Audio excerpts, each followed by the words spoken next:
Collector Shri વડોદરાને આવેદનપત્ર આપવા આવેલ છે, જે બાબતમાં એ પ્રમાણેનું છે કે વાઘોડિયા પાસે આવેલ ગુરુકુલ સર્કલ પાસે સામે નંદ પાર્ટી પ્લોટની સામેની સાઈડ સ્વામિનારાયણ સંપ્રદાય લોયાધામ કંડારી, જે બંને જમીનો તેમજ નંદ પાર્ટી પ્લોટની પાછળની સાઈડ 929 કરીને જે ફાઇનલ પ્લોટ નંબર આવેલું છે, આ ત્રણે ત્રણ ફાઇનલ પ્લોટનો જે તે સમયે કલેક્ટરશ્રી ના એ યુએલસી ના હુકમ મુજબ મૂળ ખેડૂતદારોને ફાળવણી કરેલ હતી, જે ત્રણે ત્રણ ફાઇનલ પ્લોટોની અંદર દિનેશ પટેલ નામના એક ઈસમે સ્વામિનારાયણ સંપ્રદાયનાઓ સાથે મળીને તદ્દન ખોટા અને બનાવટી પાવર ઓફ એટર્નીના આધારે જે ત્રણે ત્રણ જમીનો પચાવી પાડેલ છે, જે જમીનો પચાવીને ટ્રસ્ટના નામનો દસ્તાવેજ કરેલ છે, સ્વામિનારાયણ સંપ્રદાય નામનો દસ્તાવેજ કરેલ છે, જે સ્વામિનારાયણ સંપ્રદાયનો જે ટ્રસ્ટનો જે હેતુ હોય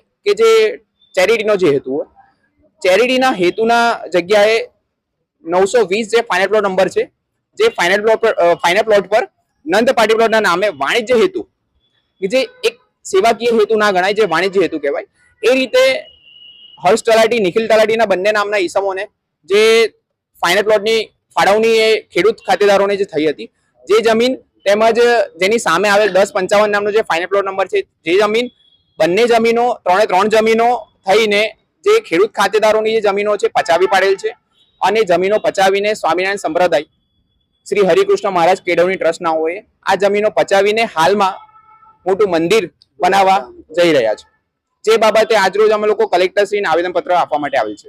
આ જમીન પચાવી પાડી હોય તેની જાણ ક્યારે થઈ છે અને આગળની કાર્યવાહી શું કરવામાં આવી છે આના વિરુદ્ધ? આ મૂળ જમીન મૈજીભાઈ જીણાભાઈ રાઠોડની હતી, જે મૈજીભાઈ જીણાભાઈ રાઠોડ જે તે સમયે મરણ પામેલ હતા. યુએલસી ના હુકમની અંદર નામદાર કલેક્ટરશ્રીએ જે રેવન્યુ સર્વે નંબર જે 4 હતા, એ ચારે ચાર રેવન્યુ સર્વે નંબર ફાજલ કરીને જેની સામે 6 ફાઇનલ પ્લોટ નંબર ફાળવણી કરેલ હતી, અને આ 6 ફાઇનલ પ્લોટોની અંદર 7/12 ની અંદર વારસદારો તરીકે મૈજીભાઈ જીણાભાઈ રાઠોડના વારસદારોના નામો ચાલતા આવેલા હતા. જે નામો જે ખેડૂત ખાતેદારો ચાલતા આવેલા હતા, તેમ છતાં આ લોકોએ જાણવા છતાં જે જમીનો મૂળ નવી સરહદની જમીનો હતી, જેમાં શરત ફેર કરેલ છે ખોટી રીતે, ખોટા કાગળોના આધારે, તેમજ જે જમીનો ખેતી લાયક હતી જેમાં બિનખેતી કરીને કલેક્ટરશ્રીને અને ટીડીઓ સાહેબને પણ ખોટી રીતે ગેરમાર્ગે દોરેલ છે, અને કલેક્ટરશ્રીને પણ સમક્ષ જે બિનખેતીનો જે હુકમ લેવાનો હોય એ હુકમ લેવા માટે પણ બનાવટી કાગળોના આધારે બિનખેતીના હુકમો લીધા છે. જેથી આવેદનપત્ર આજરોજ નામદાર કલેક્ટર સાહેબને જે આપવામાં આવેલ છે, જેમાં રજૂઆત મારી મેઇન મૂળ એ જ હતી કે યુએલસીની જમીનો જે ફાજલ કરેલ છે, યુએલસીની જમીનો ફાજલ કર્યા બાદ સૌથી પહેલા માલિક એના કલેક્ટરશ્રી હોય છે, જેથી આજરોજ કલેક્ટરશ્રીને રજૂઆત કરેલ છે, જે બાબતે એમને ધ્યાન દોરેલ છે. આગળની કાર્યવાહી શું કરવા માંગો છો? આની અંદર મેં જે બંને જમીનો જે છે, બંને જમીનો એક કપુરાઈ પોલીસ સ્ટેશન અને પાણીગેટ પોલીસ સ્ટેશનની અંદર પાણીગેટ પોલીસ સ્ટેશન અને કપુરાઈ પોલીસ સ્ટેશનની હદમાં આવેલ છે. જે બંને જમીનોની અંદર જે બનાવટી કાગળોના આધારે જે જમીનો પચાવી પાડેલ છે, જે બાબતે કપુરાઈ પોલીસ સ્ટેશનમાં ફરિયાદ આપેલ છે, પાણીગેટ પોલીસ સ્ટેશનમાં ફરિયાદ આપેલ છે, પણ આજ દિન સુધી પોલીસ અધિકારીઓ દ્વારા આ બાબતે કોઈ એફઆઈઆર રજીસ્ટર કરેલ નથી, જે બાબતે પણ કલેક્ટરશ્રીને આજ રજૂઆત કરેલ છે. અને જે જમીનો મૂળ જે જમીનના ખેડૂત ખાતેદારો જે છે એ લોકોને ન્યાય મળે ને જમીન અમને પાછી મળે, એટલા માટે અમે લોકો આજરોજ કલેક્ટરશ્રીને આવેદનપત્ર આપેલ છે.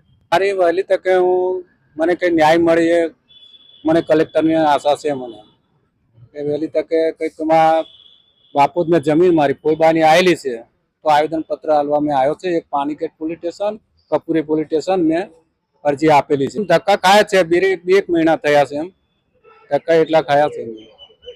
ક્યાં ક્યાં જગ્યાએ તમે ગયા છો? બાપુજ પોલીસ સ્ટેશન ને કપૂરી પોલીસ સ્ટેશન મેં અરજી આપેલી છે. કોઈ કાર્યવાહી કરવામાં આવી? કાર્યવાહી હજુ કોઈ કરવામાં આવી નથી.